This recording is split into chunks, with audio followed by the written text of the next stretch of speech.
I hope કે કેમ છો મારા યુટ્યુબ ફેમિલી? મજા મજા. આપણે જાજા દિવસે વ્લોગ લઈને આવ્યા છીએ, નાના અમથા છીએ, બહુ વિડીયો હાલે નહીં, બહુ સપોર્ટ થાય નહીં એવો, એટલે વાયરલ જો વિડીયો બહુ થાય નહીં, એટલે આપણે હેરમત બરમત હાલે નહીં. આ તો એવું ક્યારેક ક્યારેક મૂડ સડે તો બને નહીં. તો કાંઈ નહીં ફાઇનલી મિત્રો, अबे जल्दी बोल, कल सुबह पनवेल निकलना है। આજ આપણે બનાવવાનું છે પૌવા બટેકા. તો કુકર તૈયાર કરી નાખ્યું છે, અને આ શું છું हम मालूम है तेरे बाप को मत सिखा, चल। લબડ બબડ નીકળી ગયું. કાંઈ નહીં, લબડ બબડ ચડાવીને હમણાં આપણે બટાકા બાપા મેક દેવી. ત્યાં સુધી આપણે થોડોક યુટ્યુબમાં વિડીયો જોઈ લેવી કઈ રીતે બનાવીએ. કાંઈ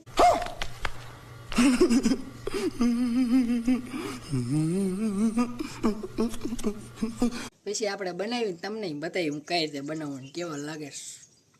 ચાલો ત્યાં સુધી ટાટા બાય બાય. કન્ટિન્યુ વ્લોગમાં બનાવી રહેજો. પૌવા બટાકા જોઈએ કેવાક બને છે. તો પાણી મિત્રો આપણે બટેકા બાફવા મેક દીધા છે. હાલો તમને બતાવી. બટેકા બાફવા મેક દીધા છે. હવે આપણે થોડુંક બીજું કામ કરીને થોડાક ખોખા પાણી મિત્રો અત્યારે આપણે પેલું મેક દીધું છે ગેસમાંથી. અહીં આપણે તેલને એવું નાખી દેવી. જો કે ઓલરેડી પહેલાં કુકરમાં લઈ લીધું હતું, પણ એમાં આપણને વઘારતા ભાવશે નહીં, એટલે તેલ એમાં નાખી દીધું 2 પાવડા. એટલે આપણે આ પાણી બળી જાય એટલે એમાં નાખી દઈએ.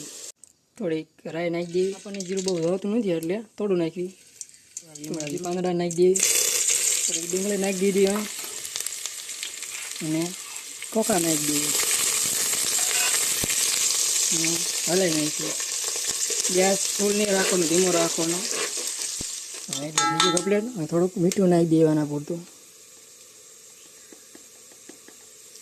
એટલું મીઠું નાખી દઈએ. પછી આપણે બાફા નાખી દીધા, કાપી નાખ્યા હતા. અહીં આપણે બટેકા નાખી દઈએ ભેગા. હળદર નાખી દઈએ.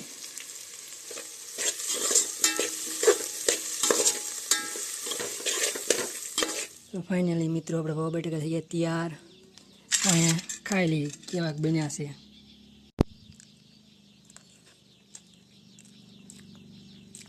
બન્યા છે તો સારા.